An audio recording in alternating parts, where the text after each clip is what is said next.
Hello, my name is Ashish Sharma, and in this lecture we are going to discuss vector algebra's next topic. That means in this lecture we will discuss mathematical description of vectors, divergence and curl, and scalars gradient.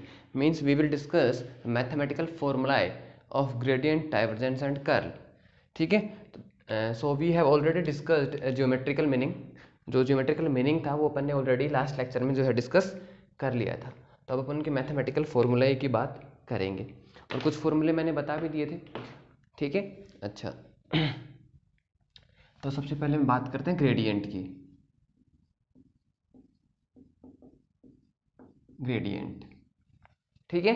अच्छा, तो मैं जितने भी फॉर्मूले यहाँ बता रहा हूँ वो किसके लिए बता रहा हूँ? कर्वीलीनियर कोऑर्डिनेट सिस्टम के लिए बता रहा हूँ. ठीक है.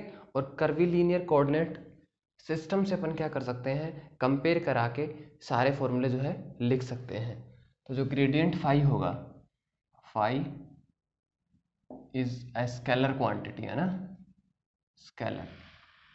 तो ग्रेडियंट फाई जो है इसकी वैल्यू होगी E1 cap upon H1 del phi upon del U1 plus E2 cap upon H2 del phi upon del U2 plus E3 cap upon H3 del phi upon delta U3. तो ये formula किसके अंदर है? Curvilinear coordinate system के अंदर. अगर आपको Cartesian में चाहिए तो अपन कोऑर्डिनेट सिस्टम जो है पहले ही पढ़ चुके हैं. ठीक है. लास्ट लेक्चर्स आपको डिस्क्रिप्शन में लिंक होगी या फिर आई बटन पे आप क्लिक करोगे तो वहाँ पे भी जो है मिल जाएगा. तो कार्टेशियन के अंदर क्या होता है? H1, H2, H3 तीनों की वैल्यू कितनी होती है? 1. ठीक है. और U1 कितना होता है? X, U2 Y and U3 is nothing but Z. E1 cap क्या होता है? I cap. E2 कैप क्या होता है? J cap. और E3 कैप क्या होता है? K cap. तो ग्रेडियंट फाई किसका फंक्शन होगा? यहाँ पे एक्स वाई जेड का, है ना, क्योंकि कार्टेशियन है. तो देखो क्या फॉर्मूला बन जाएगा.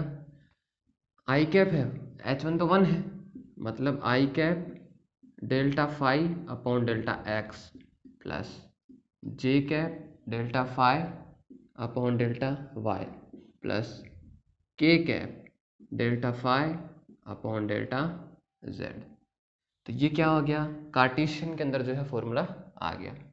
ऐसे ही स्फेरिकल के अंदर अगर अपन बात करें, स्फेरिकल कोऑर्डिनेट सिस्टम की अपन बात करें तो H1 की वैल्यू कितनी होती है वहाँ पे? 1. H2 की वैल्यू कितनी होती है? R. और H3 की वैल्यू कितनी होती है? R sine theta. ये H1, H2, H3 क्या है? Scale factor. क्या है? Scale factor. स्केल फैक्टर अच्छे से डिस्कस कर रखा है अपन ने, जिन्होंने पीछे वाले लेक्चर देखे हैं. ठीक है. हाँ, ये निकालना भी सिखाया था, फॉर्मूले से भी निकालना सिखाया था और जो है डायरेक्ट कंपेयर करा के भी निकालना सिखाया था. अच्छा, यहाँ पे एक्स वाई जेड की जगह वेरिएबल कौन होते हैं? आर, थीटा और फाई. तो यहाँ पे U1 कौन है? आर. U2 कौन है? थीटा. और U3 कौन है? फाई. और इनके कॉरस्पॉन्डिंग यूनिट वेक्टर हो जाएंगे. मतलब E1 कैप क्या होगा? Are cap. E2 कैप क्या होगा? Theta cap. और E3 कैप क्या होगा? Phi cap. ठीक है. तो देखो यहाँ से ग्रेडियंट फाई, ये फॉर्मूला कब लगेगा? जब स्फेरिकल कोऑर्डिनेट सिस्टम में अपना फंक्शन हो आर थीटा फाई. तो क्या फॉर्मूला बनेगा? आर कैप अपॉन H1 पर ई cap E1 cap upon H1. H1 कितना है? 1. तो 1 delta phi divided by delta r. और derivative we can not say this is divided by, है ना, del phi upon del r plus theta cap upon H2. H2 कितना है? ये रहा r del phi divided by del theta plus phi cap. ये हो गया r sine theta del phi upon del phi. अच्छा, अब यहाँ पे आपको कन्फ्यूजन हो सकता है del phi upon del phi. तो ये फाई कोई फंक्शन है, यहाँ पे एफ भी ले सकता था मैं, जबकि ये फाई वेरिएबल है. एक्स एक्सिस के साथ एंगल, प्रोजेक्शन का एक्सिस के साथ एंगल, तो it will be better if you right this like that. Confirm रहे कि यहाँ पे फाई तो एक फंक्शन है, कोई भी फंक्शन हो सकता है, और फाई एक वेरिएबल है, ठीक है। अच्छा, ऐसे सिलेंड्रिकल के लिए अगर अपन बात करते हैं, सिलेंड्रिकल, तो H1 कितना होता है 1, H2 कितना होता है, या तो आप रो से रिप्रेजेंट करते हो या फिर S से रिप्रेजेंट करते हो, और H3 भी कितना होता है 1, U1 कितना होता है S या फिर रो, मतलब जो आप नोटेशन यूज करना चाहते हो वो है ना। U2 कितना हो जाएगा 5, और U3 कितना होता है Z, और यूनिट वेक्टर इनके कोरस्पॉन्डिंग हो जाएंगे। तो मैं S यूज कर लेता हूँ क्योंकि अपन इलेक्ट्रोडायनेमिक्स पढ़ेंगे, तो वहाँ पे रो को किससे डिनोट, रो किसके लिए यूज करेंगे अपन, वॉल्यूम चार्ज डेंसिटी के लिए, तो मैं S यूज कर लेता हूँ। तो ग्रेडियंट फाई, यहाँ पे फाई किसका फंक्शन होगा S फाई Z का, is equals to E1 cap का मतलब S कैप अपॉन H1 मतलब 1 del phi of S phi Z del S plus phi cap upon S del phi of S phi Z divided by del phi plus Z cap upon 1 del phi of S phi Z divided by del Z। तो देखो आपको सिर्फ एक formula याद करना है और ये 3 फॉर्मूले आपके ऑटोमेटिक क्लियर हो जाएंगे। समझ में आ गया? हाँ। और ये कंपेयर करना कैसे है, ये मैंने ऑलरेडी जो अपने कोऑर्डिनेट सिस्टम के लेक्चर्स थे उनमें समझाया है। अब देखो क्वेश्चन किस तरीके से आएगा ग्रेडियंट का। जैसा कि मैंने ज्योमेट्रिकल मीनिंग में बताया था, ग्रेडियंट का क्या मतलब है, ग्रेडियंट फाई का क्या मतलब है कि आप डेल ऑपरेटर ऑपरेट कर रहे हो किसी भी स्केलर फंक्शन पे, जैसे कार्टेशियन में ले लेते तो एक्स वाई जेड है ना। हाँ, किसको बताता है ये, रेट ऑफ मैक्सिमम चेंज को बताता है, मैक्सिमम चेंज इन फाई, या फिर किसको बताता है, rate of change in phi along normal direction, अभिलंब की दिशा में। देखो यहाँ पे मैंने मैक्सिमम लिखा लेकिन यहाँ पे मैक्सिमम नहीं लिखा, क्यों, कि जो नॉर्मल के डायरेक्शन में चेंज आता है वही मैक्सिमम होता है। अच्छा, और क्या पूछ सकता है, जैसे ग्रेडियंट पूछ सकता है, और इसका क्या यूज होता है, डायरेक्शनल डेरिवेटिव में यूज होता है। तो अगर डायरेक्शनल डेरिवेटिव पूछ लेता है ऑफ फाई अलोंग कोई भी डायरेक्शन दे दी आपको डी कैप कि भाई इसकी डायरेक्शन में, तो ये कितना हो जाएगा gradient phi dot d cap, ठीक है। हाँ, तो देखो जैसे कोई भी फंक्शन मैं दे देता हूँ आपको, क्वेश्चन नंबर फर्स्ट, ठीक है। सपोज दे दिया फाइंड द ग्रेडियंट ऑफ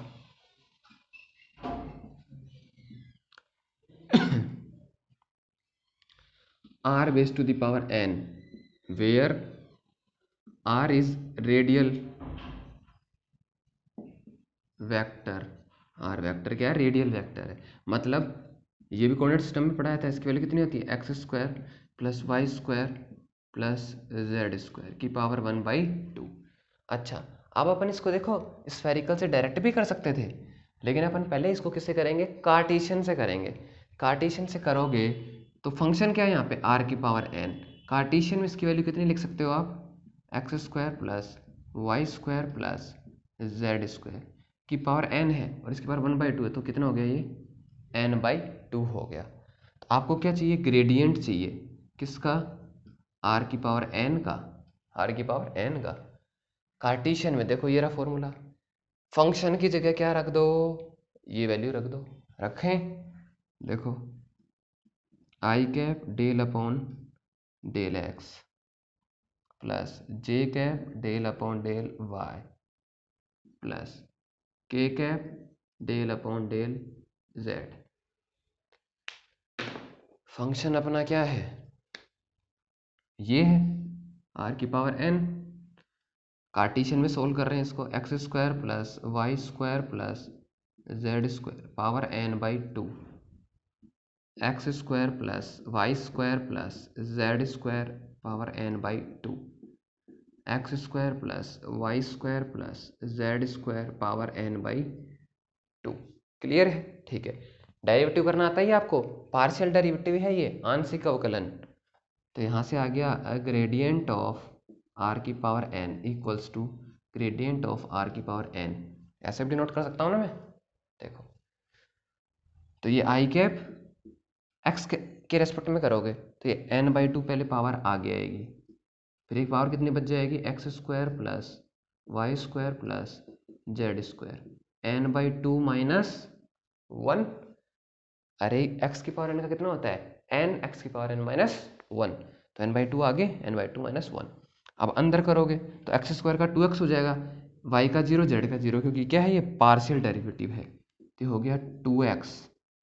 ऐसे दूसरी टर्म का करोगे तो plus J cap n by 2 आगे, x square plus Y square plus Z square power n by 2, और इसमें कितना जाएगा 2y, तो किसमें y का होगा, z वाले में plus K cap n by 2 X square plus Y square plus Z square की power n by 2 minus 1, n by 2 minus 1, और यहाँ पे कितना जाएगा 2z। क्लियर है? ठीक है। अब तो देखो सिंप्लीफाई तो करना है, कुछ नहीं करना, आसान था ग्रेडियंट निकालना। ठीक है, तो चलो मैं अब ये जनरल जो फॉर्मूला इसकी अपने को ज़रूरत नहीं है, इसको मैं मिटा लेता हूँ, इनकी भी ज़रूरत नहीं है।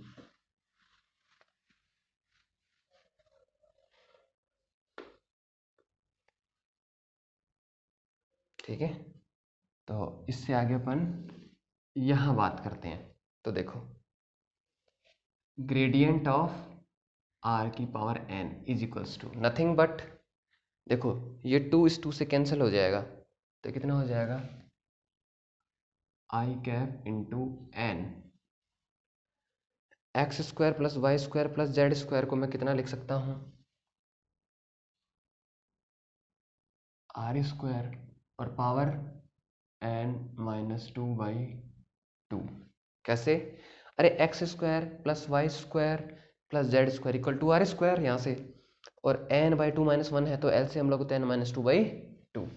क्लियर है? ठीक है, प्लस जे कैप इंटू एन, फिर वापस से देखो, अच्छा एक और चीज़, x भी आएगा ना भाई, ये वाला x छूट गया ना अपना, ये 2 से तो 2 कैंसिल हो गया, x भी आएगा यहाँ। ठीक है, ये अच्छा ये ध्यान रखना भाई, ये ऐसे है भैया ना, ये x नीचे x के ऊपर पावर नहीं थी, आर स्क्वायर की पावर वही n minus 2 by 2 and here y plus K cap into N R square की power n minus 2 by 2 and z। Clear है? ठीक है, तो देखो आगे n कॉमन आ जाएगा सभी के अंदर से। ठीक है, आर स्क्वायर की पावर n माइनस 2 बाई 2, तो पावर की पावर क्या होती है, मल्टीप्लाई हो जाती है, मल्टीप्लाई हो जाती है ना, और ये हो गया एक्स आई कैप प्लस, इसमें से भी n बाहर आ गया, तो आर स्क्वायर और पावर जो है मल्टीप्लाई हो जाएंगी, वाई जे कैप प्लस वही r into n minus 2 divided by 2 Z के कैप। बताओ पावर की पावर क्या हो जाती है, मल्टीप्लाई हो जाती है, एन, तो ये कैंसिल आउट, तो कितना आ रहा है, आर की power N minus 2 X I cap plus R की पावर एन माइनस 2 वाई जे कैप प्लस आर की पावर एन माइनस 2 जेड के कैप।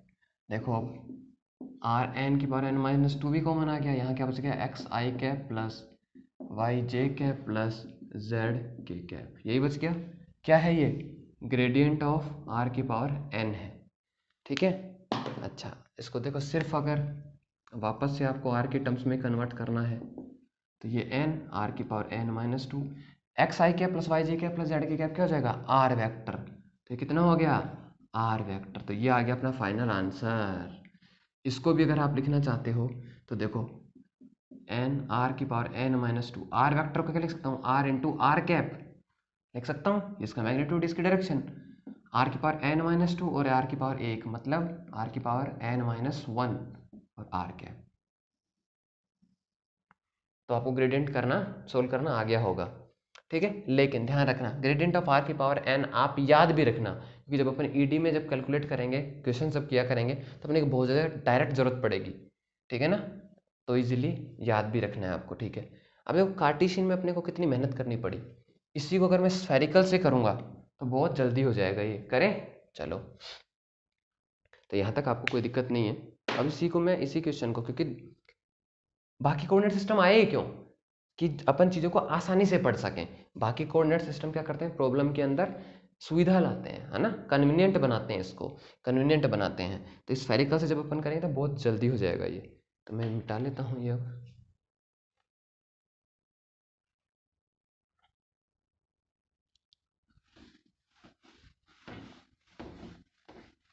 तो अपन हमेशा वो कोऑर्डिनेट सिस्टम यूज़ करेंगे जिसका अपने को फंक्शन दिया गया है। अगर अपने को कार्टेशियन का फंक्शन है तो कार्टेशियन यूज़ कर लेंगे, स्फेरिकल का है तो स्फेरिकल यूज़ कर लेंगे, सिलेंड्रिकल का है तो सिलेंड्रिकल यूज़ कर लेंगे। तो देखो आपको पता था आर की पावर एन दिया हुआ है, मतलब आर है, मतलब आर है, इसका मतलब क्या है,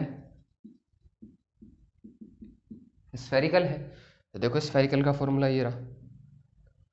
तो ग्रेडियंट ऑफ आर की पावर एन कितना होता, देखो यहाँ से R cap del upon del R, function कितना था, आर की power N plus theta cap divided by R del upon del theta plus phi cap upon R sine theta R की power N del upon del phi.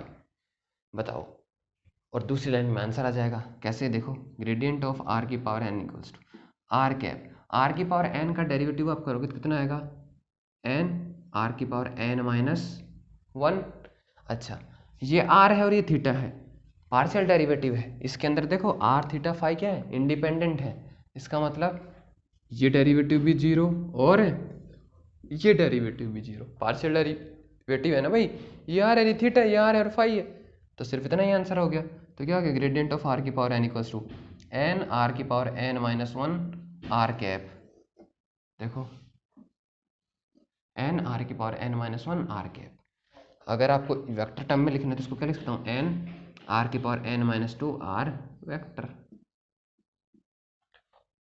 ठीक है। तो देखो यहाँ से कितना इजीली हो गया। तो यहाँ से आपको पता चला होगा कि कोऑर्डिनेट सिस्टम का क्या प्रॉफिट है ना।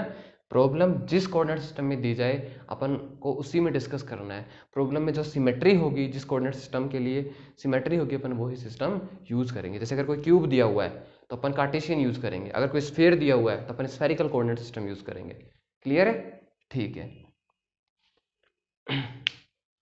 तो ये एक बार में अब ग्रेडियंट जो है हटा देता हूँ। मैं आपको एक डायरेक्शनल डेरिवेटिव का क्वेश्चन और करके बता देता हूँ।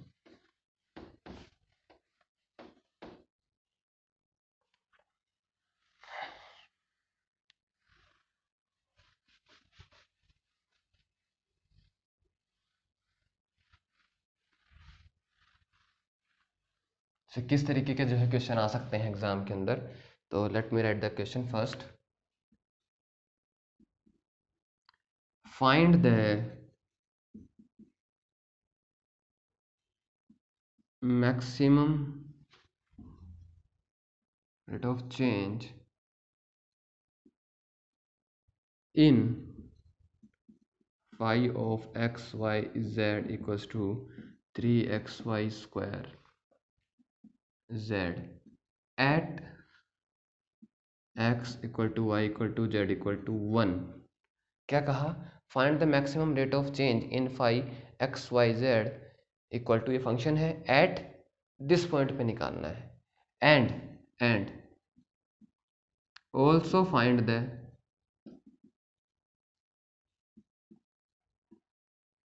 change in phi along the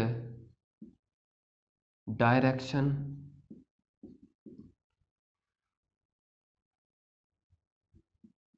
2i cap plus 3j cap plus 4k cap। तो इसके अंदर दो क्वेश्चन है।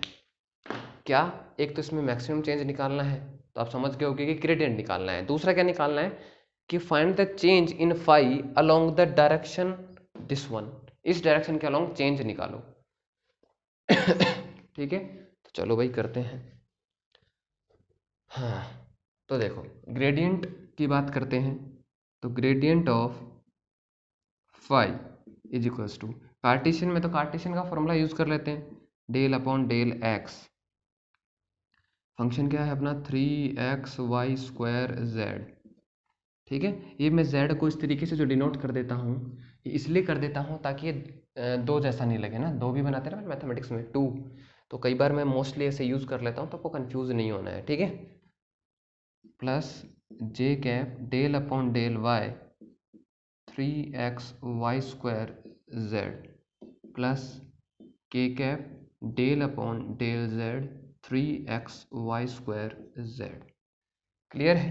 चलो, तो ये हो गया आई कैप। एक्स के रेस्पेक्ट में पार्शियल डेरिवेटिव करोगे तो ये वैल्यू कितनी बच जाएगी 3y² प्लस वाई के रेस्पेक्ट में करोगे तो 2y, y² का 2y हो जाएगा, तो ये हो जाएगा 6xyz प्लस यहाँ पे करोगे तो के कैप और z के रेस्पेक्ट में करोगे तो कितना आ जाएगा ये 3xy²। ठीक है, अभी फंक्शन कैसा भी आ सकता है, ये तो मैंने आर्बिट्रेरी अपने मन से जो है चूज कर लिया था, ये हो गया। ठीक है, अच्छा ये आ गया ग्रेडियंट फाई। लेकिन उसने तो क्या कहा है एट दिस पॉइंट, मतलब पॉइंट की वैल्यू और दे दी आपको, तो ग्रेडियंट फाई कितना हो जाएगा फिर एट गिवन पॉइंट 111, ये पूछा है आपसे, तो एक्स वाई जेड की वैल्यू रख दो जो दी गई है। हमेशा ध्यान रखना पहले निकालना ग्रेडियंट, उसके बाद ये वैल्यू रखना। अगर ये वैल्यू पहले रख दोगे आप तो सारी वैल्यू कांस्टेंट हो गया फंक्शन, फंक्शन अगर कांस्टेंट हो गया तो डेरिवेटिव जीरो ही आने वाले हैं, तो हमेशा ध्यान रखना पहले ग्रेडियंट निकाला है उसके बाद मैंने वैल्यू पुट की है, तो सारे वन है, तो देखो कितना आ जाएगी value 3i cap plus 6j cap plus 3k cap. तो ये तो हो गया अपना ये वाला क्वेश्चन। ये अब देखो change in phi along the direction, ये तो डायरेक्शनल डेरिवेटिव क्या होता है, डायरेक्शन डेरिवेटिव का मतलब होता है change in phi along the direction this, तो इसका मतलब डायरेक्शनल डेरिवेटिव पूछा है change in phi along this vector. अब क्या आप ये यूनिट वेक्टर लग रहा है क्या, यहाँ पे देखो डी कैप, तो इसको पहले यूनिट वेक्टर बनाना पड़ेगा अलोंग डी, कैसे लिखा जाता है gradient phi dot d cap. तो पहले अपन डी कैप निकालते हैं, कितना है 2i cap plus 3j cap plus 4k cap, 2 2 4 and 3 3 9 9 14 and 16, so this is nothing but 30, sorry 29, 14 and 25 and 29। Okay, तो ये आ गया डी कैप और ग्रेडियंट फाई आपके पास ऑलरेडी है, तो change in phi along d cap कितना आ जाएगा 3i cap plus 6j cap plus 3k cap dot 2i cap plus 3j cap plus 4k cap divided by √29। ये मैग्नीट्यूड है ना भाई, ये तो लिखना आता है ना, किसी भी वेक्टर को उसके एकांक सदिश में कैसे बदल सकते हैं, यूनिट वेक्टर में उसके मैग्नीट्यूड से डिवाइड कर दो, 2 का स्क्वायर 4 प्लस 3 का स्क्वायर 9 प्लस 4 का स्क्वायर 16, 16 9 25 एंड 4 29 √29। अगर आपको छोटी सी भी चीज़ समझ में नहीं आती है, मैं क्या है इस तरीके से कई बार चीज़ें स्किप कर देता हूँ कि हाँ भाई ये शायद समझ में आ गया होगा, तो अगर आपको लगता है तो आप बेझिझक जो है मेरे पर्सनल नंबर पे बता सकते हो, सोल्व की जाएगी आपकी प्रॉब्लम। ठीक है ना? हाँ, तो अब ये डॉट प्रोडक्ट तो करना आता ही है आपको, चलो मैं ही कर देता हूँ। आई कैप के साथ होगा मतलब 6 प्लस 6 इंटू 3 18 एंड 4 3 से 12 divided by √29 equals to 22 and 28 divided by √29 and this is the answer. Okay, तो ये आपको जो है ग्रेडियंट के बारे में समझ में आ गया होगा किस तरीके से जो है क्वेश्चन आएगा आपका। अच्छा, सिलेंड्रिकल में अगर फंक्शन किसका हो एस फाई जेड का हो तो सिलेंड्रिकल यूज कर लेना। क्लियर है? ठीक है, अब अपन बात करते हैं डाइवर्जेंस की, तो ये मैं मिटा लेता हूँ अब, है ना।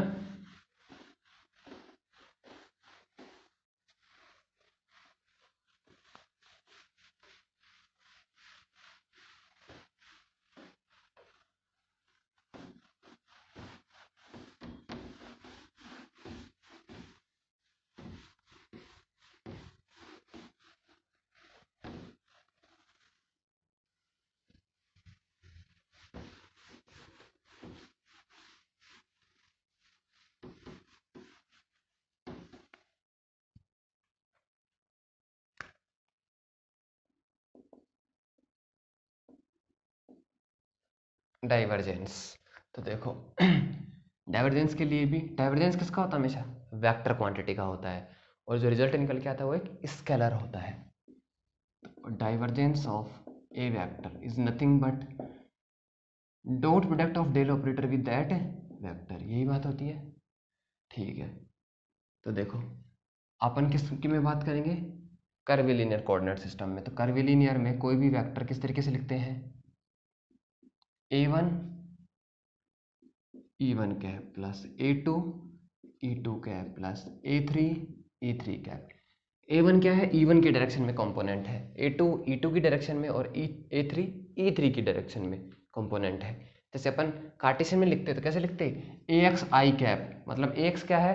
i कैप की डायरेक्शन में कंपोनेंट है। क्लियर है? तो डाइवर्जेंस ऑफ ए वेक्टर, ये फॉर्मूला होगा अपना 1/h1 h2 h3। क्लियर है? डेल अपॉन डेल u1, क्योंकि इसमें वेरिएबल कौन होंगे? किस में बात कर रहा हूँ मैं? कर्विलिनियर में, जनरल जो फॉर्मूला है उसकी बात कर रहा हूँ, जनरल फॉर्मूले की। अच्छा, अब ये ध्यान से देखो, सीक्वेंस लानी है आपको, कुछ नहीं करना। a1 h2 h3, बोलो याद हुआ नहीं हुआ? a1 h2 h3, अगला प्लस, इसमें क्या नहीं आएंगे? यूनिट वेक्टर नहीं आएंगे, क्योंकि एक स्केलर क्वांटिटी है।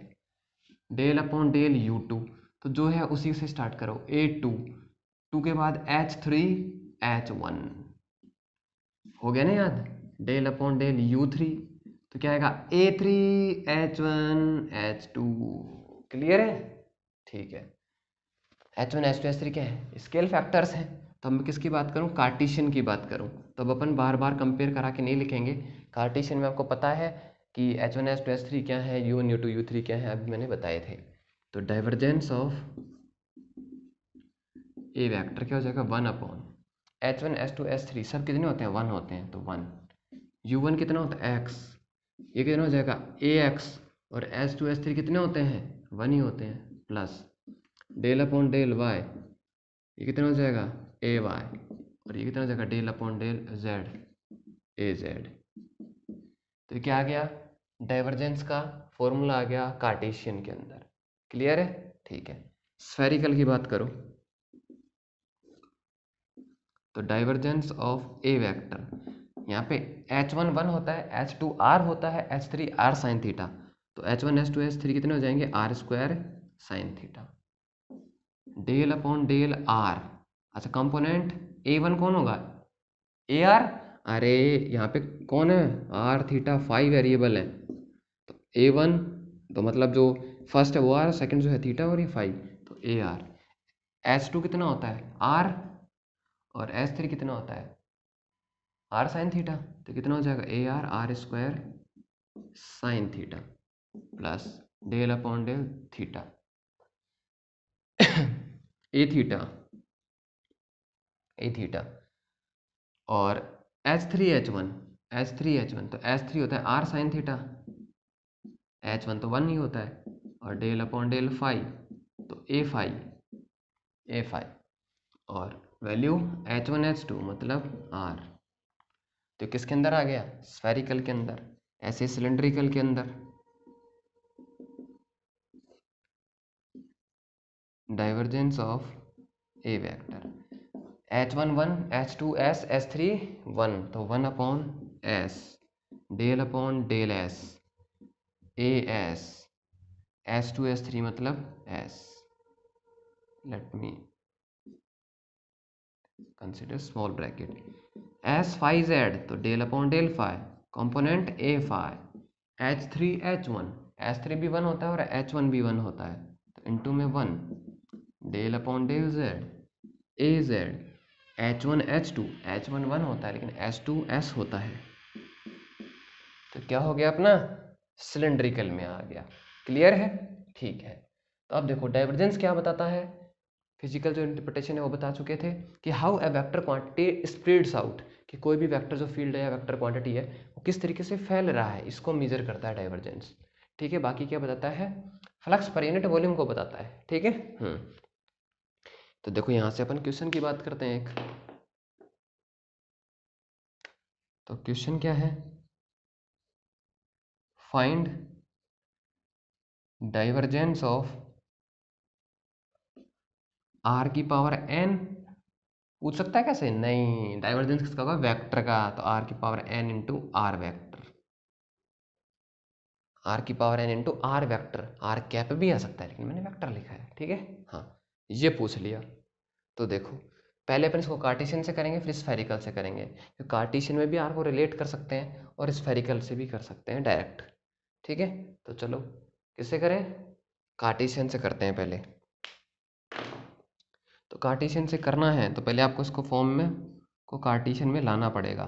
तो आर की पावर एन तो क्या है भैया, x square plus Y square plus Z square की पावर 1/2 होती है आर, तो ये हो जाएगा n/2, क्योंकि आर की वैल्यू कितनी होती है, x square plus Y square plus Z square का अंडर रूट 1/2, और उसकी पावर n है तो 1/2 इंटू एन n/2, और आर वेक्टर कितना हो जाएगा, X I cap plus Y J cap plus Z के कैप।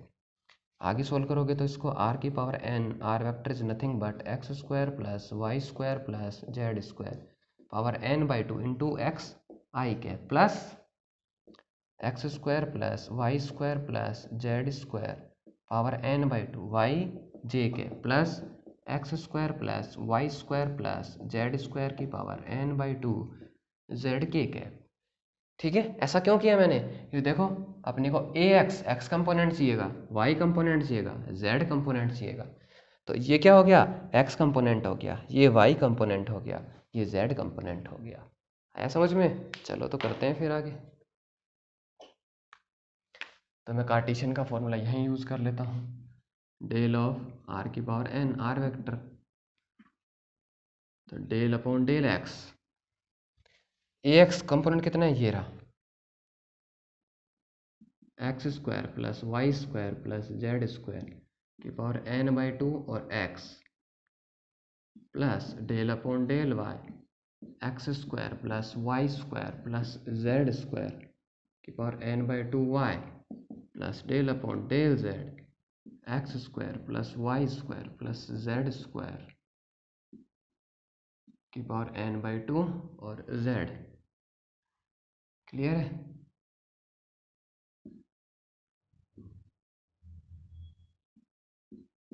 ठीक है, अब डेरिवेटिव तो आपको करना आता ही है। देखो इक्वल्स टू, ये यू डॉट भी लगा ले, दो फंक्शन है, एक बार इसका कर लूँ, इसको छोड़ दूँ, फिर इसका कर लूँ, इसको छोड़ दूँ। तो पहले मैं इसको छोड़ देता हूँ, इसको छोड़ोगे तो x square plus Y square plus Z square की पावर n/2, एक्स का करोगे तो 1 हो जाएगा, प्लस अब एक्स को छोड़ दो और इसका कर दो तो n/2 और कितना आएगा, X square plus Y square plus Z square की power n/2 minus 1 plus same चीज़ इसमें करनी है, पहले वाई का कर दो। अच्छा चलो मैं इस टर्म को नीचे लिख लेता हूँ वरना दिखेगी नहीं शायद, I am not sure that out of that part is in frame और not, so I am writing it here. पहले एक्स का कर दिया, इसको छोड़ दिया, उसके बाद मैंने क्या किया, प्लस एक्स को छोड़ दिया, इसका करोगे तो n/2 x square plus Y square plus Z square की पावर n/2 माइनस 1, फिर अंदर वाले का करोगे तो 2x प्लस सेम y का करेंगे सेम z का करेंगे, तो ये हो जाएगा x square plus Y square plus Z square की पावर n/2, y का किया तो 1, इस बार मैंने y को छोड़ दिया और इसका किया किसके रेस्पेक्ट में, y के रेस्पेक्ट में, तो x square plus Y square plus Z square की पावर n/2 माइनस 1, और आगे कितना आ जाएगा n/2, अंदर का करोगे तो into 2y, and similarly we can do it for z, so I am writing it here directly. If you have any problem then please let me know, I will definitely tell you the solution, and this is nothing but just a partial derivative. Okay, ठीक है। अब देखो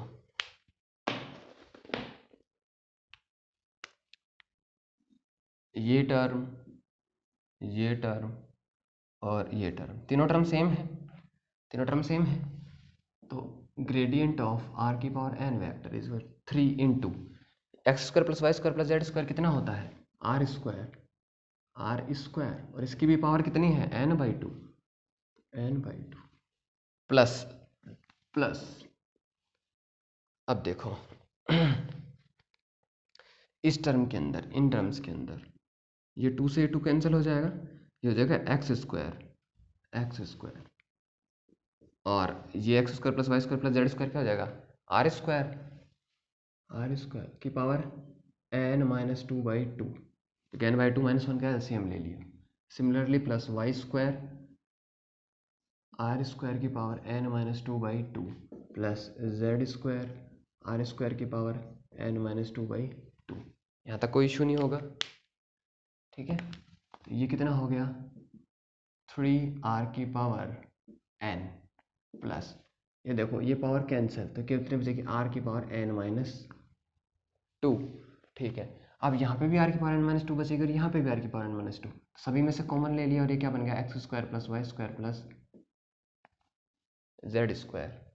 तो कितना हो गया, 3 × r की power n, oh sorry I forgot something, okay so this is 1 2 and 3 and here यहाँ पे क्या था, इंटू में देखो n भी आ रहा है ना, अरे यहाँ पे इंटू में n भी तो था इनके साथ, तो n भी तो आएगा यहाँ।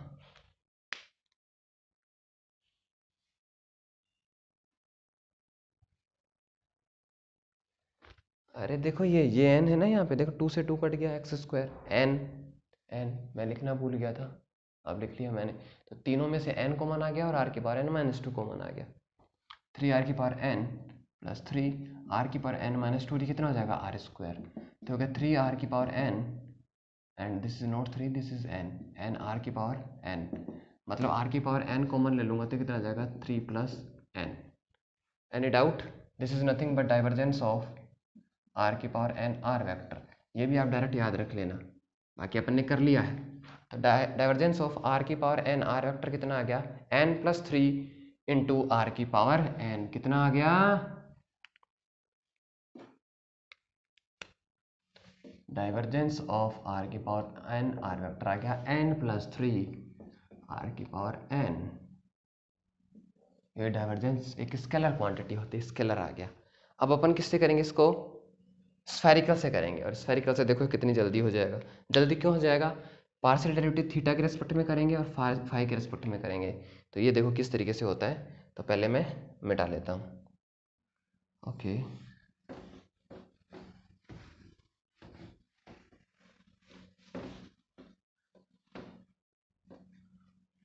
तो ये आपका फंक्शन है, इसको मैं ऐसे लिख सकता हूँ, r की पावर n+1 r कैप लिख सकता हूँ ना, हाँ।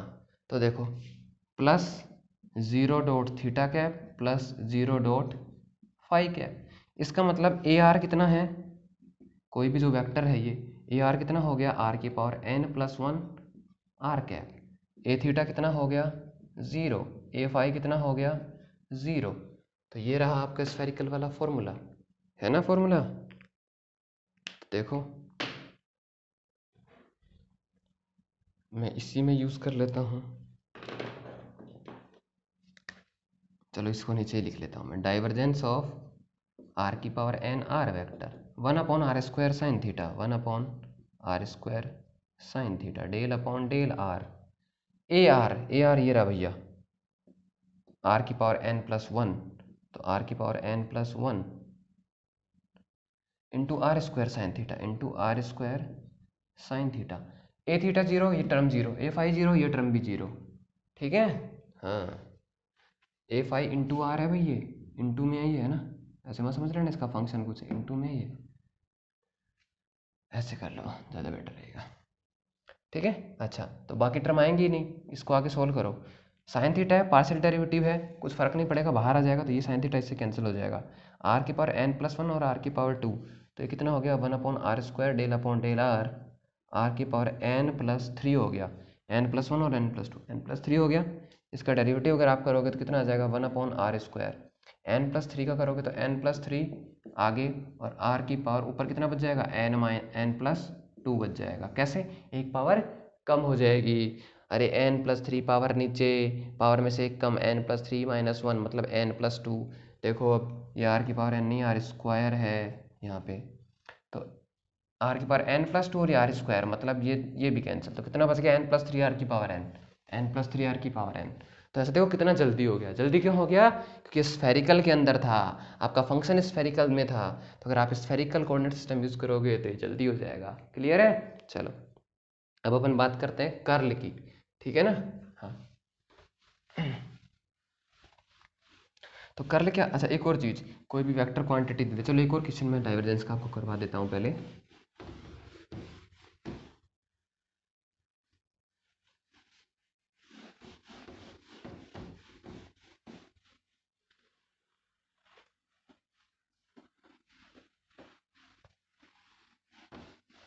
And we are trying our best to provide you the quality education with better experience. But as we change the green board with white board, then some students are saying that sir green board ही ठीक था। तो देखो अब हम क्या करें, मतलब जैसे ग्रीन बोर्ड था तब विजिबिलिटी के लिए काफ़ी जो है आप लोग कहा करते थे कि सर विजिबल नहीं होता, तो हम इसकी कोशिश कर रहे हैं। फिर भी हम लगातार जो है एफर्ट कर रहे हैं कि बेटर से बेटर जो है प्रोवाइड कर सकें। अगर आपके दिमाग में कोई आइडिया कि सर इस तरीके से कर लो, तो वो आइडिया हमें बताओ, है ना, मैं अप्रिसिएट करूँगा और एडवांस में थैंक यू बोल रहा हूँ। तो अगर आपके दिमाग में कोई आइडिया है तो आप वो आइडिया बता दो, बाकी हम जो है बेस्ट ट्राई कर रहे हैं अपनी तरफ से। तो जैसे मैं आपको कोई भी क्वेश्चन दे देता हूँ ए वेक्टर, और क्वेश्चन है जैसे मान लो, चलो आप सोच रहे हो कि सिलेंड्रिकल का क्वेश्चन नहीं करा रहे, सिलेंड्रिकल का करवा देते हैं ना। A vector equals to S square Z Z cap plus 2s Z plus S phi cap. आप सोच रहे हो कि मैंने एस कैप का तो लिया ही नहीं, तो इसका कंपोनेंट मतलब जीरो हो गया, इसका मतलब यही तो है कि इसका कंपोनेंट जीरो हो गया। Find that this vector is solenoidal और नॉट। क्या पूछ लिया कि बताओ कि जो वेक्टर है सोलेनोइडल है या नहीं है। तो डाइवर्जेंस का एक और फिजिकल इंटरप्रिटेशन क्या होता है कि अगर किसी का डाइवर्जेंस जीरो है तो वो सोलेनोइडल वेक्टर होता है। तो कुछ नहीं करना, देखो फंक्शन किस में है, सिलेंड्रिकल कोऑर्डिनेट सिस्टम में है, तो आप सिलेंड्रिकल वाला फॉर्मूला डायरेक्ट यूज़ कर लो, क्योंकि आप इसको कार्टेशियन में बदलोगे बहुत दिक्कत आएगी, स्फेरिकल में बदलोगे बहुत प्रॉब्लम आएगी, करते हैं ना अपन तो प्रॉब्लम आती है। तो जिस कोऑर्डिनेट सिस्टम में सवाल आए उसी में सोल्व करना है आपको। तो देखो मैं कंपेयर कराता हूँ इसका, तो A S dot S cap, तो ए एस तो इसकी वैल्यू कितनी है, जीरो है, एस कैप का कोई कंपोनेंट नहीं है, plus 2s Z plus S phi cap, ये कंपोनेंट क्या हो गया ए फाई, इसको मैं ऐसे लिख देता हूँ जीरो डॉट एस कैप, है ना, तो ये कितना हो गया A S plus S square Z, ये हो गया जेड कैप, तो ये वैल्यू क्या हो गई ए जेड। फॉर्मूला क्या हो जाएगा, divergence of A Z equals to 1/h1 h2 h3। आप यकीन नहीं मानोगे मुझे डायरेक्ट इनके फॉर्मूले याद नहीं है सिलेंड्रिकल कार्टेशियन में, इनमें मेरे को किस में याद है, कर्विलिनियर में याद है। तो 1/h1 h2 h3, h1 1 h2 s h3 1, तो 1/s del upon del S a1 s2 s3, तो ए एस s2 का मतलब कितना होता है s, और s3 कितना होता है 1, plus del upon del five. अगर आपकी मेमोरी ज़्यादा तो आप याद कर लो भाई सभी की अलग अलग, वरना तो आप किसके याद करो, कर्विलिनियर वाले याद करो और कोऑर्डिनेट सिस्टम वाला लेक्चर देख लो, तो आप इजीली जो है रिलेट कर पाएंगे। तो डेल अपॉन डेल फाइव, अच्छा component S five H three H one, तो एच थ्री भी वन होता है और एच वन भी वन ही होता है, plus del upon del Z A Z H one H two, H one तो वन होता है लेकिन एच टू कितना होता है एस होता है, सबकी वैल्यू रख दो, ए एस तो जीरो है ही तो ये टर्म तो आएगी नहीं, तो del upon del five S five कितना है, sorry I wrote it S five, this is not S five A five, जैसे ए टू आता है ना, मतलब डाइवर्जेंस ऑफ ए टू तो मतलब A five second component, I wrote that by mistake. तो ए फाइव कितना है अपना 2s जेड प्लस एस, ठीक है, plus del upon delta Z, तो एस तो है ही और ए जेड कितना था एस स्क्वायर जेड, तो डॉट एस स्क्वायर जेड। ये देखो 1/s del upon del phi, phi के रेस्पेक्ट में करना है, इसमें फाई की कोई टर्म है क्या? नहीं, मतलब जीरो। अरे पार्शियल डेरिवेटिव है, फाई है ही नहीं तो जीरो। जेड के रेस्पेक्ट में करना है, जेड है तो एस का तो कुछ होगा नहीं, तो एस क्यूब, जेड का करोगे तो वन, तो कितना आ गया ये एस क्यूब अपॉन एस मतलब एस स्क्वायर। तो डाइवर्जेंस ऑफ जो आपका ए वेक्टर जो दिया हुआ था ये कितना आ गया, एस स्क्वायर आ गया। जीरो आया क्या? नहीं आया, मतलब ये क्या नहीं है, सोलिनोइडल नहीं है।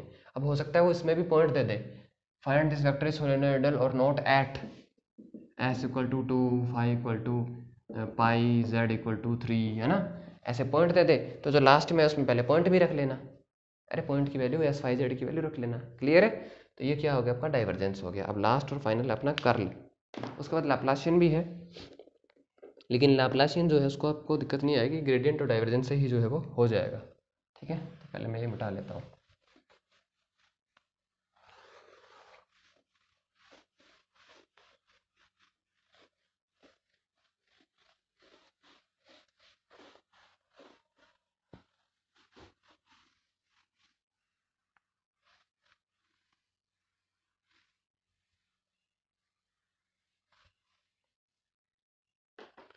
तो कर्ल, कर्ल क्या करता है, सर्कुलेशन मेजर करता है पर यूनिट एरिया के अंदर, है ना, या फिर बताता है कि कितना रोटेशन है, मेजरमेंट ऑफ रोटेशन। ठीक है, तो कर्ल का फॉर्मूला वापस से मैं कर्विलिनियर में लिख रहा हूँ। तो कर्विलिनियर में लिखोगे तो कर्ल ऑफ ए वेक्टर, कोई भी वेक्टर है, 1/h1 h2 h3, ये होता है भैया E1 cap h1, E2 cap h2, E3 cap h3, del upon del U1, del upon del U2, del upon del U3, A1 H1, A2 H2, A3 H3।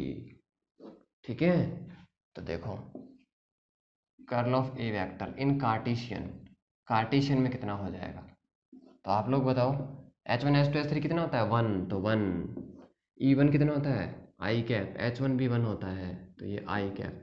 अच्छा देखो कई बार question के अंदर Cartesian में I cap, J cap, K cap की जगह X cap, Y cap, Z cap आ जाता है, तो उससे कंफ्यूज नहीं होना है भैया ना। Del upon del U1, del upon del X, del upon del Y, del upon del Z, A X, A Y, A Z. And I hope that you know the idea of how to solve this determinant। मैं आपको बता देता हूँ वैसे। देखो मैं first row के about कर रहा हूँ, फर्स्ट रो के अबाउट करोगे तो ये लो, ये हो गया आई कैप, तो क्या हो जाएगा, del A Z upon delta Y minus del A Y upon delta Z, फिर J cap minus J cap, क्योंकि इसके लिए प्लस, के लिए माइनस, के लिए प्लस, अल्टरनेट चलते हैं ना, जो भी एलिमेंट होता है, जैसे जो भी आपका एलिमेंट है ना, तो प्लस माइनस कैसे चलते हैं, -1 base to the power I plus J, I number of row बताता है, जे कॉलम बताता है। मैट्रिक्स पढ़ाएंगे, वैसे नहीं भी आता है तो पढ़ाएंगे आगे, टेंशन की ज़रूरत नहीं है, वरना थोड़ा बहुत भी नहीं आता है तो सीख लेना भैया ना, मुझे बताना, मैं अलग से बीच में क्लास डाल दूंगा मैट्रिक्स की, ऐसे सोल्व करना थोड़ा बहुत, क्योंकि ईडी में अपने को ज़रूरत पड़ सकती है कर्ल वगैरह की, है ना।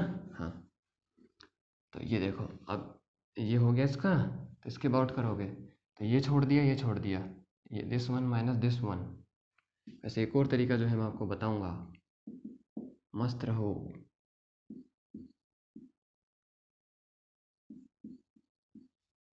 This one minus this one, ठीक है, plus K cap del upon del X minus del upon del Y, A Y A X. Last में किसके लिए करोगे, इसके लिए करोगे, तो ये कैंसिल, ये cancel, del A Y upon del X, clear है। तो देखो ये हो गया। अच्छा मैं इसको ऐसे भी लिख सकता हूँ क्या, मतलब मैं इसमें से माइनस कॉमन ले लूँ तो ये प्लस हो जाएगा, तो ये टर्म माइनस की जो है ये प्लस की हो जाएगी, प्लस जो माइनस की है वो तो प्लस की हो जाएगी, और जो प्लस की है वो माइनस की हो जाएगी। इसका मतलब इसको मैं कुछ इस तरीके से लिख पाऊंगा, सॉरी ये क्या कर दिया, हाँ डेल जेड था ये ना, तो इस तरीके से जो है मैं इसको लिख पाऊंगा, ये तो बात है, मतलब इसको मैं ये लिख पाऊंगा, माइनस कॉमन लेने के बाद प्लस। तो कहीं ना कहीं अगर आपको डायरेक्ट याद रखना है, इस फॉर्म में याद नहीं रखना है, तो साइक्लिक चलता है। ये देखो आई वाई जेड, फिर इसका यहाँ पहुँचा देना, इसका यहाँ पहुँचा देना। नहीं आया समझ में? देखो आई कैप एक्स से रिलेटेड होता है, तो यहाँ पे एक्स के बाद वाई आता है और वाई के बाद जेड आता है। अब इसका कंपोनेंट यहाँ, जेड का कंपोनेंट ए जेड, इसका यहाँ ए वाई, ऐसे ही प्लस जे कैप, जे कैप के बाद कौन आता है? जे कैप वाई के लिए यूज होता है, तो वाई के बाद जेड आता है, जेड के बाद एक्स आता है, इसका यहाँ और इसका यहाँ। के कैप जेड के लिए होता है, जेड के बाद एक्स आता है, एक्स के बाद वाई आता है, वाई का यहाँ और एक्स का यहाँ। याद करने का तरीका हो गया, वरना आप ये मैट्रिक्स फॉर्म में याद रखो, डिटरमिनेंट फॉर्म में कोई दिक्कत नहीं है आपको। क्लियर है? तो ये हो गया कार्टेशियन में। ऐसे आप स्फेरिकल में निकाल सकते हो, तो मैं स्फेरिकल में और निकाल देता हूँ। In spherical 1/r² sine theta, I cap E1 cap की जगह आर कैप, H1 की जगह 1, E2 की जगह थीटा कैप, H2 की जगह आर, और R sine theta phi cap, del upon del R, del upon del theta, del upon del phi. A R H1 तो 1 ही होता है, R A theta and R sine theta A phi. इसको भी easily solve कर सकते हो इसी तरीके से, तो अपना जो है कर्ल का फॉर्मूला आ जाएगा। ऐसे सिलेंड्रिकल में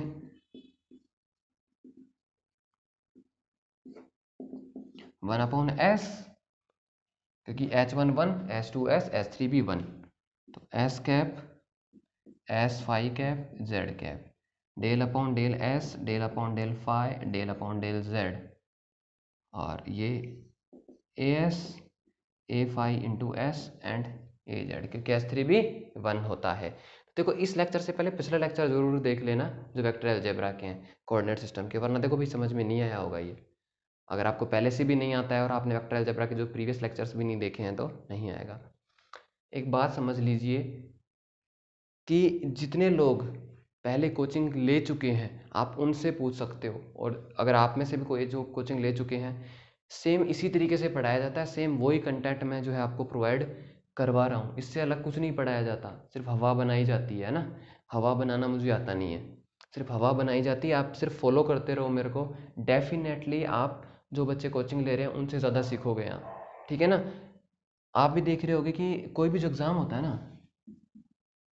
जैसे 100% जो है अपन 100 का जो है स्टैंडर्ड वैल्यू लेके चलते हैं, कोई भी एग्जाम में 100 स्टूडेंट बैठे हैं, तो उनमें से क्वालिफाई कितने करते हैं? मैक्सिमम 10%। और मेरिट लिस्ट में कितने आते हैं? 5%।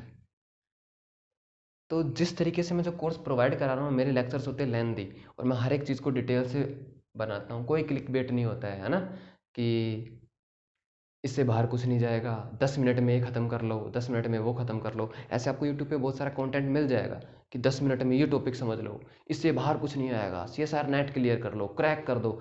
ऐसा कुछ अपना क्लिक बेट सिस्टम नहीं है। इसी वजह से क्या हो रहा है कि जो मेरा जो कंटेंट देखा जा रहा है सिर्फ ये 5% लोग ही देख रहे हैं, जिनको सच में जो फिजिक्स को सच में मतलब पसंद करते हैं ना, जो फिजिक्स में। बाकी जो 95%, किसी भी एग्जाम में देख लो आप, 90% लोग बिना किसी प्रिपरेशन के जाते हैं, बिना किसी प्रिपरेशन के, सिर्फ उठे अपने फॉर्म भर देते हैं, क्योंकि दोस्त भर रहा है, पड़ोसी भर रहा है, कॉलेज के साथ वाले भर रहे हैं, ठीक है, या फिर पेरेंट्स ने कह दिया। 90% लोग इसी तरीके से जाते हैं, है ना। तो 10% लोग ही बचते हैं। और अगर जिस तरीके से मैं पढ़ा रहा हूँ ये बिल्कुल वैसे है जैसे आपको कोचिंग इंस्टीट्यूट में अगर आप पढ़ चुके हो तो आपको पता होगा, सेम उसी तरीके से जो अपना पैटर्न चल रहा है। असाइनमेंट्स और वगैरह नहीं प्रोवाइड कर पा रहा हूँ मैं, क्योंकि मैं बना रहा हूँ अभी, और पोर्टल जो है, पोर्टल बनवाया अपन ने, ऑनलाइन पोर्टल, उसकी जो है मेंटेनेंस वगैरह चल रहा है थोड़ा, तो शायद 1-2 दिन में वो है प्रॉपरली वर्क करने लग जाएगा, शायद कल ही करने लग जाए। तो आपको बस कुछ नहीं करना, आपको सिर्फ मेरे को फॉलो करना है, और मैं गारंटी दे रहा हूँ कि जो लोग फ़ी दे के जो सीख रहे हैं, आप उनसे अच्छा सीखोगे, इस बात की मेरे को मैं गारंटी है ना। हाँ, लेकिन आपको बस फॉलो करते रहना है, इस तरीके से नहीं करना। 1 घंटे का लेक्चर है, आप जो है उसको काट पीट के देख रहे हो, आप 5 मिनट में देख रहे हो।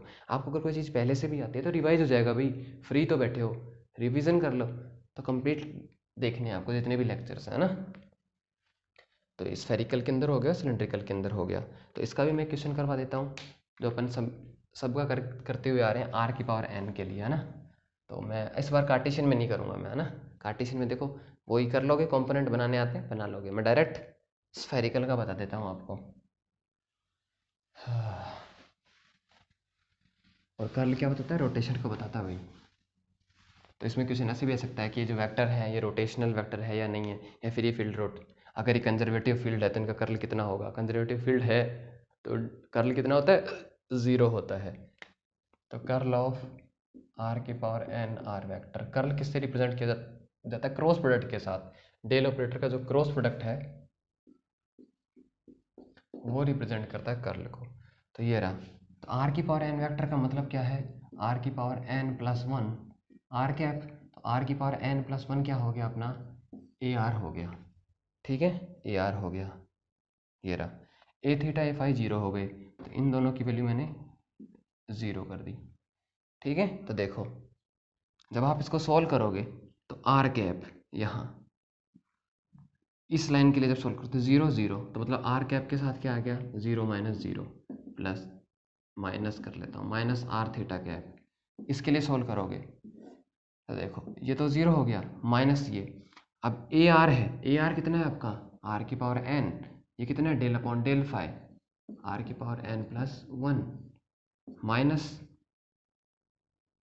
Minus O sorry plus R sine theta five cap. Next इसके लिए कर रहा हूँ अब, तो ये तो 0 हो गया, तो ये तो 0 हो गया minus del upon del theta, और ए आर की वैल्यू कितनी है? आर की पावर एन प्लस वन।